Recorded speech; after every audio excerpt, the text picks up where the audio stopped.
In this second volume of the futsal video course, we will be looking at the tactical element. During the playing of a futsal match, the players are subjected to a complex challenge resulting from the multiple mental and physical demands that they face, reacting with and without the ball, in front of teammates and opponents, and in tactical situations that are always changing.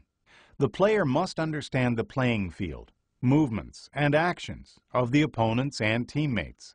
He must also anticipate the direction and speed of the ball, concentrate on performing the techniques of the game, quickly perceive tactical situations, and take initiative in important moments. 3 conditions are necessary for the player to be able to have the right efficient approach during the match.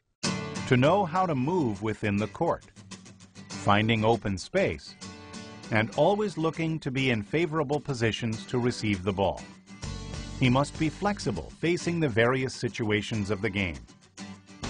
Have a vast and varied repertoire of solutions to achieve the final objective of the game, which is to score a goal and consequently to win.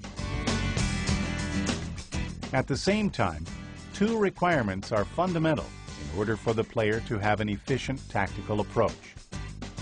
Access to high-level technical skills for all types of movement, the ability to correctly read and anticipate the development of situations of emotional, physical, and tactical overload, as well as knowing all the rules. Tactics can be divided into defense and offense, in that these 2 aspects define the strategies of the game. When referring to tactics, it is necessary to define 3 terms that are very important in the futsal context: position, function, and characteristics. These 3 aspects are fundamental in choosing the players that will make up the team, and especially those that combine these conditions to perform their functions during the match. Position defines in which position the player will play: fixed defender, wing, and/or pivot. Function is the player's ability to perform a specific role during the match. Versatility refers to the flexibility of the player, if he is able to perform a function and/or play a more defensive and/or offensive position. In modern futsal, the players should be prepared to play in all positions, perform efficiently offensive and defensive functions, besides possessing the flexibility to play in any position as the need arises during the game. This obviously is also true for the goalkeeper, who, due to the rule changes, now performs defensive and offensive functions, having a decisive role in matches. Defensive tactics. The defensive system will be defined as soon as the opposing team gains possession of the ball, in whichever part of the court it may be. Its main objective is to limit and stop the offensive play of the opponents. There are 3 types of coverage in futsal: individual, zone, and mixed. In high-level futsal, individual coverage, either floating or switching, is most common. However, zone coverage, 2-2 and 3-1, are also used in certain situations. Individual coverage with switching. In this type of coverage, the defining factor is the opponent and requires optimal physical conditioning on the part of the player, as well as strong determination and fundamentals of coverage, trying always to outplay the opponent and reduce his playing space and field of movement. This type of coverage, if it is not well executed, can result in a large number of openings. The defining factor of this type of coverage is that each player must follow his opponent all over the court, independently of the area in which he is positioned. Obviously, there is a very important component to this type of coverage: reciprocal support. That is, the closest teammate should always be ready to cover the teammate if he is beaten.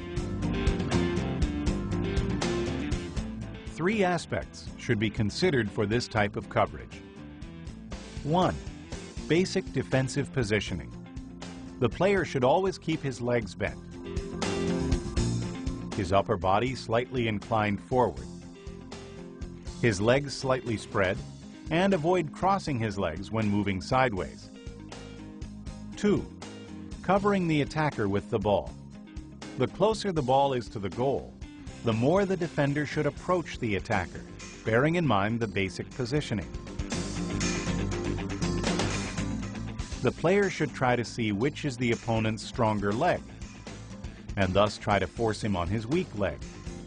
If the opponent is moving with the ball along the side of the court, he should close the middle, maintaining a sideways position.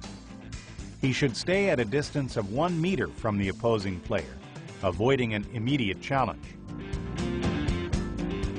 Once the opponent has made his move, the defender should try to steal the ball. If the attacker is able to put the ball ahead, the defender should first try to regain his position in front of the attacker, and only then try to gain possession of the ball.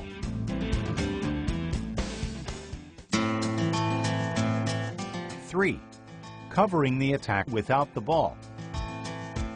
The defensive player has to be aware of his respective opponent and which zone the ball is in, by trying to stay between the attacker and the ball, making an eventual defense possible, and limiting the possibility of his opponent receiving a pass.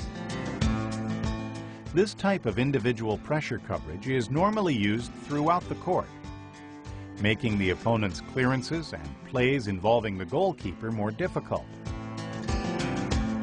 However, it is also common to use individual coverage only from center court.